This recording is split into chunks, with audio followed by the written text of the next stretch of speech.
द्वापर तक हम पर भरी जवानी थी, द्वापर तक भरी जवानी थी, थे तीनों आप नयापे में। और लेकिन कलयुग के आते ही बेटे घिर गए बुढ़ापे। हे प्रभु,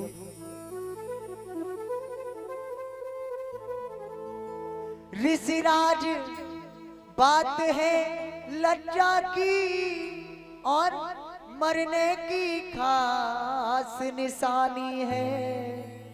हे प्रभु, बेटों पर इधर बुढ़ापा है और मैया पर इधर जवानी है। हे प्रभु, बेटों पर इधर बुढ़ापा है और माता पर उधर जवानी है।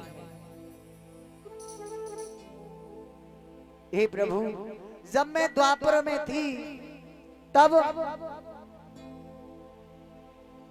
मैं द्रविड़ देश में उत्पन्न हुई और कर्नाटक में बड़ी हुई, महाराष्ट्र में सियानी भई, किंतु गुजरात में मुझको बुढ़ापे में और घेर लिया। और वहां घोर कलयुग आने के पश्चात हमारे ये दोनों बेटे बुढ़ापे ने घेर लिए हैं और मैं जबान हो गई हूँ। हे प्रभु, मैं वृंदावन में आई तब से पुनः परम सुंदरी स्वरूप बती नव युवती हो गई हूँ। हे प्रभु, मेरे पुत्रों का कल्याण करो, आपके सिवा अब मेरा इस संसार में कोई नहीं है। और बोले,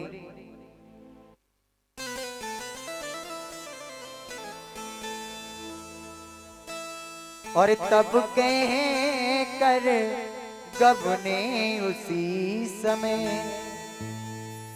नारद जी, हरि ऋषिराज और बद्री का आश्रम में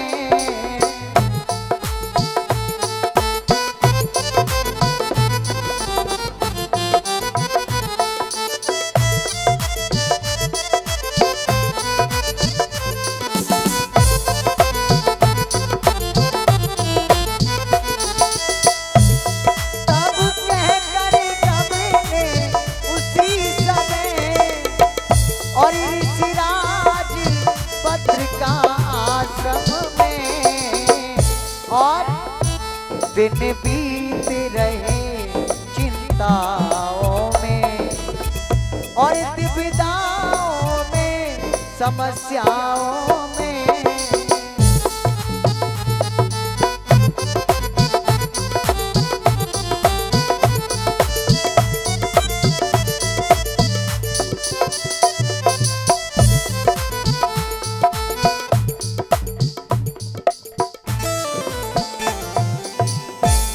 आज नारद जी जब घबरा गए, जब कोई उपाय नहीं मिला और नारद जी कहने लगे, अब हम कहां जाएं? इस दुखिया का अगर मैंने दुख दूर नहीं कर पाया तो ये दुखिया पता नहीं हमें क्या श्राप दे दे। नारद जी कहने लगे, आज हम बड़े दुखी हैं।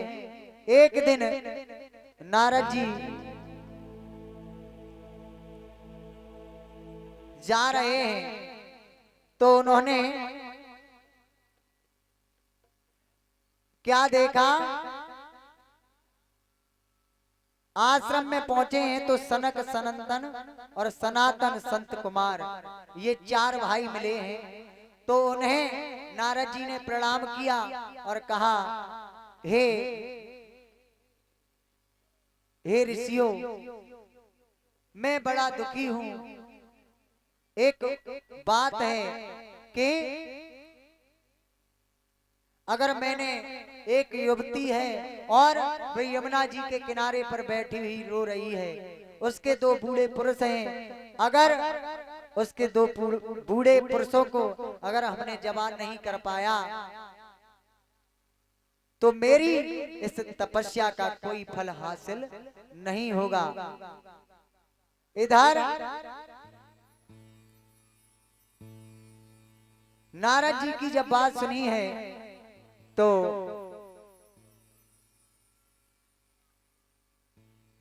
सनक सनातन जी ने बोला कि हे प्रभु मेरी बात सुनो, अगर आप उसका दुख दूर करना चाहते हैं तो जाइए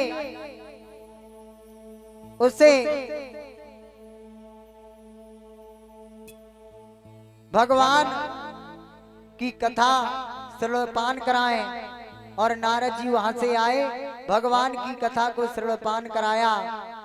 काफी मंत्र फूके उस मैया के कानों में और उन बूढ़े पुरुषों के कानों में, लेकिन कुछ देर के लिए उठ जाते थे लेकिन फिर से मूर्छित हो जाते थे। कोई लाभ नहीं मिल पा रहा है। इधर जब देखा है